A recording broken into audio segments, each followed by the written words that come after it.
Félix-Antoine Tshisekedi Tshilombo, qui est en son hôte, João Lourenço, que vous apercevez sur vos écrans, le président de la République d'Angola, médiateur désigné de l'Union africaine.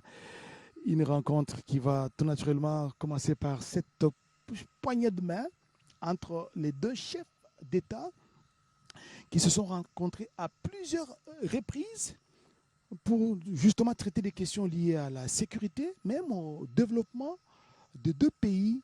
João Lourenço, voilà, qui salue son homologue congolais Félix-Antoine Tshisekedi Tshilombo par ses accolades, et ils vont se soustraire. Comme déjà évoqué par Madame la porte-parole, son Excellence Monsieur João Lourenço, président de la République d'Angola, est en République démocratique du Congo. Il a été accueilli par son homologue, son Excellence Monsieur le Président Félix-Antoine Tshisekedi Tshilombo. Ils ont eu un entretien dans le cadre de cette visite de travail qui s'est axé principalement sur le processus de paix et la recherche d'une paix durable dans l'est de la République démocratique du Congo. Le président Félix-Antoine Tshisekedi Tshilombo a saisi cette opportunité pour réitérer son remerciement et sa reconnaissance à l'égard de son homologue, le président Lourenço, médiateur du processus de Luanda, qui s'est mobilisé pendant plusieurs mois pour faciliter ce processus entre les parties différentes concernées. À cet égard, les deux chefs d'État ont salué l'entrée en vigueur du cessez-le-feu le 4 août et les deux ont réitéré et exprimé leur attachement ferme à ce que ce cessez-le-feu soit respecté et observé par toutes les parties signataires de ce cessez-le-feu.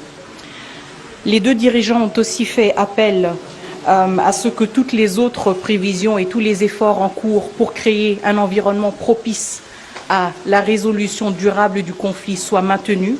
Et dans cet égard, le président de la République, son Excellence Monsieur Félix-Antoine Tshisekedi Tshilombo, a réitéré la pleine disponibilité du gouvernement congolais à participer à toutes les prochaines étapes du processus de Luanda sous les auspices du médiateur, son Excellence Monsieur João Lourenço. Les deux ont aussi salué les événements récents au-delà de la région, à savoir aussi la mobilisation d'autres parties prenantes qui ont, à travers leurs bons offices, contribué à cet environnement propice et à l'accompagnement du processus de Luanda. Encore une fois, je vous remercie pour votre...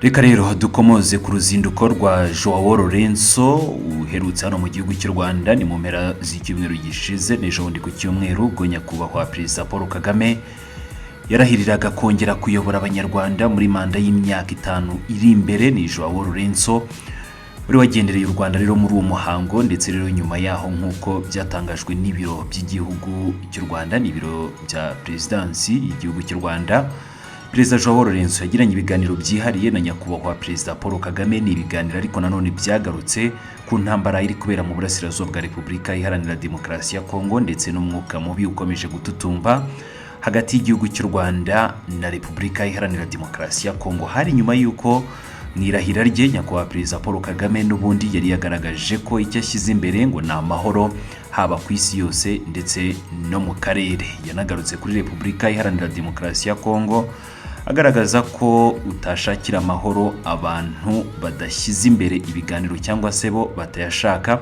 Agaragaza ko kugira ngo amahoro agaragare muri Repubulika Iharanira Demokarasi ya Kongo no mu karere muri rusange, nuko iki gihugu cy'abaturanyi kigomba mbere na mbere kugira ubwo bushake. Ni nyuma y'uko rero João Lourenço akubutse i Kigali yahise yerekeza i Kinshasa abonana na Perezida Félix-Antoine Tshisekedi Tshilombo nawe wari umaze igihe kirekire ku mugabane w'Uburayi, aho yari yaragiye kwivuriza nkuko byagiye bigarukaho kenshi n'ibiro bye. Kuri ubu rero Tshisekedi ni nyuma y'uko yahuye na João Lourenço yatangaje ko yashimishijwe n'ibyo baganiriye. Ikindi kandi agaragaza ko noneho nyuma y'uko abarwanyi ba M23 bahagaritse imirwano burundu, ngo yiteguye noneho kujya mu biganiro byose bishoboka bizategurwa na Angola. Ikindi kandi ngo yiteguye noneho no guhura na nyakubahwa Perezida Paul Kagame. Tugiye kwa rero tunabikomozaho muri aka kanya muri inkuru yacu, nongera kwibutsa ko wareba hasi handitse subscribe ukajya ukomeza kubana natwe. ni perezida Felix Antoine Tshisekedi Tshilombo wa Repubulika Iharanira Demokarasi ya Kongo yishimiye ishyirwa mu bikorwa ryo guhagarika imirwano hagati y'ingabo za Repubulika Iharanira Demokarasi ya Kongo na M23, maze yiyemeza ko igihugu cye noneho ngo ntabwo kizigera kibura na rimwe mu biganiro bya Rwanda, kandi nawe ngo yiteguye gutanga umusanzu we muri ibyo biganiro. Kuwa mbere tariki ya 12 Kanama, Tshisekedi yakiriye Kinshasa mugenzi we Joao Lorenzo usanzwe ari umuhuza mu bibazo bya politiki biri hagati y'u Rwanda na RDC. Perezida Lorenzo yageze i Kinshasa kubutse i Kigali, aho ku cyumweru gishize yari yitabiriye umuhango w'irahira rya nyakubahwa Perezida Paul Kagame. Minisitiri w'Ububanyi n'Amahanga wa Repubulika Iharanira Demokarasi ya Kongo Therese Kayikwamba Wagner yabwiye itangazamakuru ko Lorenzo na Tshisekedi bishimiye cyane kubanga ingabo za Repubulika Iharanira Demokarasi ya Kongo na M23 barashoboye guhagarika imirwano nk'uko babisabwe mu nama y'abakuru ba diplomasi yabereye i Rwanda kwa 30 Nyakanga. Yagize ati abakuru b'ibihugu rero byombi bishimiye cyane rwose ishyirwa mu bikorwa ry'agahenge ko kuva kwa 4 Kanama, maze bashimangira umuhate wabo wo kugira ngo aka gahenge kubahirizwe, ndetse rero kanashyirwe mu bikorwa n'impande zose zemeranyije ibijyanye n'aka gahenge. Ba Perezida Tshisekedi na Lorenzo kandi ngo basabye ko hakomeza gushyirwamo imbaraga mu rwego rwo gushakira ibisubizo amakimbirane yo mu burasirazuba bwa Repubulika Iharanira Demokarasi ya Kongo n'ibisubizo birambye. Minisitiri w'Ububanyi n'Amahanga kandi wa Repubulika Iharanira Demokarasi ya Kongo yavuze ko Tshisekedi yagaragaje ko guverinoma y'igihugu cye yiteguye gukomeza kuba muri gahunda y'ibiganiro bya Rwanda bigamije guhoshya amakimbirane. Ikindi kandi ngo nawe yiteguye gutanga umusanzu wose uzasabwa mu rwego rwo kugira ngo ibyo biganiro bigende neza. Ati Perezida wa Repubulika yagaragaje ko guverinoma ya Repubulika Iharanira Demokarasi ya Kongo yiteguye kugaragara mu byiciro byose bya gahunda y'ibiganiro bya Rwanda, ndetse nawe ubwe yiteguye kubyitabira ku buhuza bwa nyakubahwa Joao Lorenzo.